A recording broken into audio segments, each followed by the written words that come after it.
મહુવા પોલીસના પીએસઆઈ પરમાર સાહેબને ભીખ માંગવી ગમતી જ નથી હો, એવું અમે નથી કહેતા, એક કથિત ઓડિયોમાં સાહેબ પોતે જ કહેતા સંભળાય છે.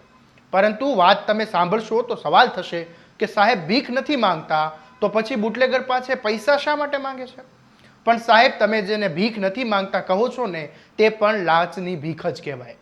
આમાં હતું એમ કે સાહેબને પશ્ચિમ બંગાળ તપાસ માટે જવાનું હતું. 30 થી 40 હજાર રૂપિયાનો ખર્ચ થવાનો હતો અને આ ખર્ચની વ્યવસ્થા જાણે પોલીસ વિભાગને નહીં પરંતુ બુટલેગરે કરવાની હોય તેવો એક કથિત ઓડિયોનો સંવાદ સાંભળવા મળી રહ્યો છે અને આ ઓડિયોએ ભારે ચર્ચા જગાવી છે. શું છે સમગ્ર મામલો, આવો વિગતે વાત કરીએ આ અહેવાલમાં. ભાવનગરના મહુવા ટાઉન પોલીસ સ્ટેશનના પીએસઆઈ પ્રવીણ પરમારનો બુટલેગર લાલા સાથે વાતચીતનો એક કથિત ઓડિયો હાલ ભારે ચર્ચામાં છે. કથિત ઓડિયોમાં પૈસાની લેવડ દેવડ અંગે વાતચીત થતી હોવાનો દાવો કરવામાં આવ્યો છે.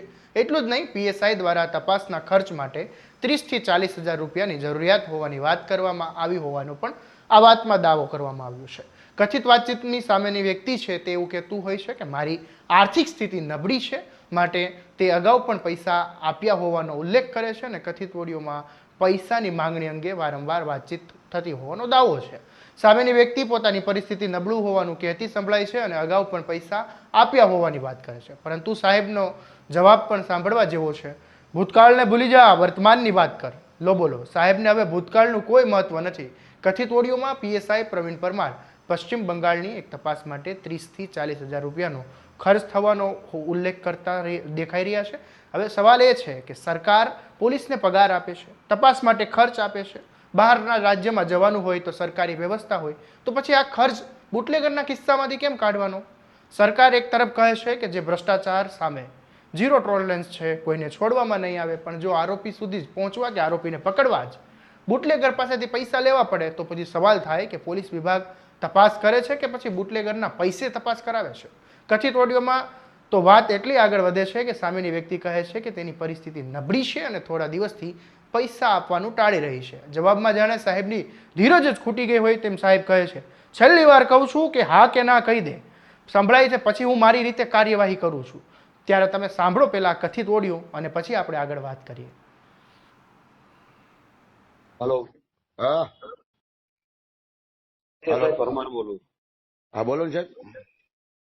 આપવાના છે કે નથી આપવાના? હા અગર ના, બે માંથી એક જ શબ્દ. સાહેબ મારી વાત સાંભળો, અત્યારે પોઝિશન મારી નબળી છે. મેં શું કીધું? હા અગર ના, મારે બરાબર છે. એટલે એના કારણે કેમ કે એ પ્રમાણે મારે કામગીરી કરતા ભાવે, બરાબર. કેમ કે મને ભીખ માંગતા મને સારું નહીં લાગતું. હા પણ સાહેબ હું બધી તમારી વાત સમજુ છું, બરાબર. હા, પણ અત્યારે મારી પોઝિશન સાહેબ બહુ ખરાબ છે. મેં શું કીધું? ચોખ્ખું હા અગર ના, બસ. એટલે પતી વાત. એટલે એ પ્રમાણે મારે કામગીરી જે કરવી એ કરવું. કેમ કે હું કાલે છે ને ઘરે બી આવ્યો હતો. કાલે ઘરે ઘર બી બંધ હતું. હા, તો ઘરે નહોતો સાહેબ. મને ખબર છે. અમે 7:30-8 વાગે આવેલા, બરાબર. એટલે કેમ કે ચોખ્ખી વાત છે. અહીં તો હા આગળ ના. અહીંયા આપણે એક જ નિયમ છે, કોઈના ઉતરે કોઈ દીવો બળતો નથી. ના ના, એ તો સાહેબ તમારી વાત બરોબર છે, બરાબર. જો ઓલા ખરે તમે સાહેબ ખાલી ફોન કર્યો એટલે હું તરત તમારી પાસે આવી ગયો હતો. અરે ભાઈ એક વાત છે, એ વાત ગઈ વખતે બી આયા છો કે નહીં, એ ક્યાં ગણાવવાની જરૂર છે? આ વખતે મારે આ 4થી 5મી વખત હું ફોન કરું છું. તમારી વાત બરાબર. સાહેબ હું સમજુ છું. તમને શરમ આવે છે કે નહીં આવતી? મને તો શરમ આવે છે. મેં આ છેલ્લી વખત ફોન કર્યો છે, બરાબર છે. હવે હું કઈ ફોન કરવાનો નથી, બરાબર. આ હકીકત વાત છે. હા તો સાહેબ હવે એકાદો દી કાઢો નહીં. મેં શું કીધું? મને કોઈ ફરક, હું કઈ એક વાત છે, મેં આટલા ટાઈમ નતો પૈસા નતા લીધા તો કઈ મરી નથી ગયો, અને આગળ કઈ મરી નથી જવાનો હું. પણ હું સાહેબ તમને શું કહું, મેં એટલો સમય કર્યો, ધંધો કર્યો ને, તો મેં પૈસા મોકલેલા જ છે. હું ક્યાં તમને એમ કહું કે નથી મોકલું?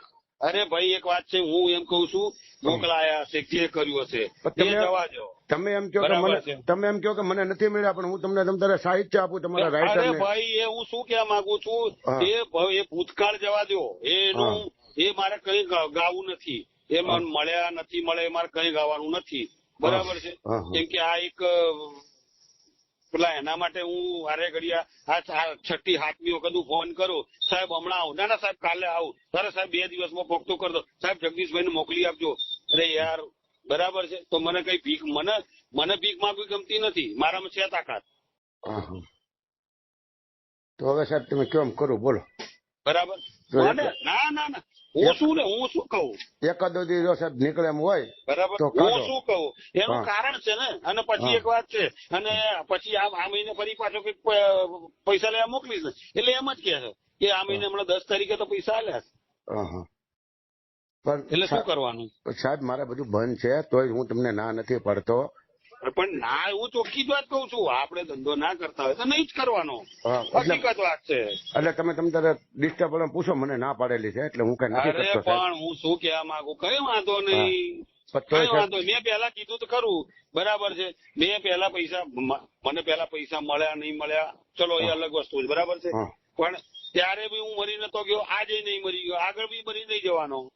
પણ હું તમને એમ કહું સાહેબ તમે એમ કહો કે મને નથી મળ્યા પણ હું તમને તમારા રાઇટર પાસે રૂબરૂ વાત કરાવું બોલો આજુભાઈ ભાઈ મેં શું કહું આજુભાઈ છું એ અલગ એ ભૂતકાળ છોડો એમાં મારે કાંઈ પડવું નથી બરાબર છે. નકર તમે તારે આજુભાઈ તમારા રાઇટર હતા એ લઈ ગયેલા છે નરેશભાઈ તમારા રાઇટર હતા એ લઈ ગયેલા છે. બધા ભગવાન બધાનું ભલું કરે. હા હા બરાબર હું પ્રાર્થના કરું છું ભગવાન બધાનું ભલું કરે. બરાબર હા સાહેબ. એટલે મેં એટલા માટે મેં કીધું હું જો પૈસા મળશે સારી વાત છે નહીં મળે તો કોઈ વાંધો નહીં કોઈ મરતું નથી કોઈ મરવાનું નથી. કાંઈ વાંધો નહીં સાહેબ હાલો હાંસ સુધીમાં હું તમને પોગાડી દઉં. હવે સાહેબ કાલે મારા મમ્મી દવાખાને લઈ ગયો તો હું કાલે તમારી પાસે ન આવી શક્યો. હવે અત્યારે ભૂત સાહેબ છે ને ભૂત સાહેબ ના દવાખાને એને પાટા બંધાવું છું હમણાં પાટા બંધાવી એટલે સાહેબ ડુંગરા પડ્યું એટલે હું તમારી પાસે આવી જાઉં છું. અને સાહેબ અત્યારે મારો થોડી પોઝિશન નબળી છે ને કે સાહેબ હું તમને બીજો ફોન ન કરવા દઉં. એમ નહીં આમાં કેવું છે કે મને કેવું થાય કે આખા ગામ ભલે જે હશે આખા ગામ ને મળે મને ભલે હું અને મને એવું છે કે મારે અત્યારે શું છે ચોખ્ખી વાત કહું મારે અત્યારે પશ્ચિમ બંગાળની તપાસ આવી છે એમાં 30-40 હજાર રૂપિયાનો ખર્ચો છે. તકલીફ એ આવીને ઉભી રહી છે કે ઘરના કાઢવા પડે ને એટલા માટે બસ એ વાત છે બીજી કોઈ વાત નથી. બરાબર હાલો હા તો વાંધો નહીં ફોન કરો. હું સાહેબ હમણાં નવરો પડું ને ભૂત સાહેબ ને દવાખાને કહું હા મારા મમ્મી ને ડાયાબિટીસ ને એવું બધું લો થઈ ગયું છે ને ભાઠા પડી ગયા ને એવું છે ને કાલના દવાખાને છું પણ હમણાં રજા આપશે ને હવે છે ને સાહેબ આજકાલ તમને 5,000 રૂપિયા આપી ઓલા ઘરે મને કઈક ઓછું કરી દેજો તમે સાહેબ. અત્યારે શું છે કે હવે આપણે તમને બધું ખબર જ છે સૌના ખર્ચા હાલે. હા તે વાંધો નહીં એ વાંધો નહીં તો હું તમને ફોન કરી અહીંયા છો ને અહીંયા જ છું. હા તમે કહો કે બંગાળ જાઉં છું એટલે એ માટે ના બંગાળ 2 દિવસ પછી જવાનું. હા ભલે સાહેબ વાંધો ન સર. હવે વિચારો આખા ગામ પાસેથી પૈસા મળતા હોવાની વાત કથિત ઓડિયોમાં થાય છે. તપાસ માટે 30 થી 40 હજારના ખર્ચની વાત થાય છે અને પૈસા માટે બુટલેગર સાથે આ પ્રકારની વાતચીત થતી હોવાનો દાવો થાય તો પછી સવાલ પણ થાય કે સાહેબ સરકારે જે ખર્ચો તમને આપ્યો એ ક્યાં ગયો? પોલીસ વિભાગની વ્યવસ્થા ક્યાં ગઈ? અને તપાસ માટે બુટલેગરના પૈસે જ કેમ તપાસ કરવી પડતી હશે? મહુવાના કાળભૈરવ ચોક વિસ્તારમાં દારૂનું સ્ટેન્ડ ચલાવતા મામલે પણ એક ફરિયાદીએ પીએસઆઈ પ્રવીણ પરમાર છે તેમના વિરુદ્ધ એસીબીમાં ફરિયાદ આપી હોવાની પણ માહિતી સામે આવી છે. આ મામલે મહુવાના ડીવાયએસપી રીમાબા ઝાલા સાથે અમે વાતચીત કરી અને તેમણે વાતચીત દરમિયાન જણાવ્યું કે આ અંગે તેમને હજુ સુધી કોઈ જાણકારી મળી નથી. એસીબી દ્વારા આ મામલે તપાસ કરવામાં આવતી હોવાની માહિતી પણ મળી છે. જોકે એસીબીના અધિકારીઓનો અમે સંપર્ક કરવાનો પ્રયત્ન કર્યો હતો પરંતુ તેમનો સંપર્ક સાધી શકાયો નથી. અહીં એક વાત સ્પષ્ટ કરી દઈએ કે વાયરલ થયેલો ઓડિયો કથિત છે. તેની સત્યતા કે તેમાં રહેલા અવાજની સ્વતંત્ર રીતે ખરાઈ થઈ નથી. તેથી આરોપો સાચા છે કે નહીં તે તપાસ બાદ જ સ્પષ્ટ થશે. પરંતુ જો આ કથિત ઓડિયો સાચો સાબિત થાય તો સવાલ માત્ર પીએસઆઈનો નહીં રહે. સવાલ એ થશે કે બુટલેગરના પૈસે પોલીસની તપાસ ચાલે છે કે સરકારના પૈસે? અને જો પોલીસને પોતાના તપાસ માટે પણ બુટલેગર પાસે હાથ લંબાવવો પડતો હોય તો પછી ઝીરો ટોલરન્સની વાત કેટલી સાચી કહેવાય? હવે જોવાનું એ રહેશે કે આ કથિત ઓડિયો અંગે સત્તાવાર તપાસ ક્યારે થાય છે અને તપાસમાં હકીકત શું બહાર આવે છે. આ મામલે તમારું શું કહેવું છે અમને જણાવજો તમે કોમેન્ટમાં અને આવા દરેક અપડેટ માટે તમારા સ્વમાનથી સબસ્ક્રાઇબ કરવાનું ભૂલતા નહીં. નમસ્કાર.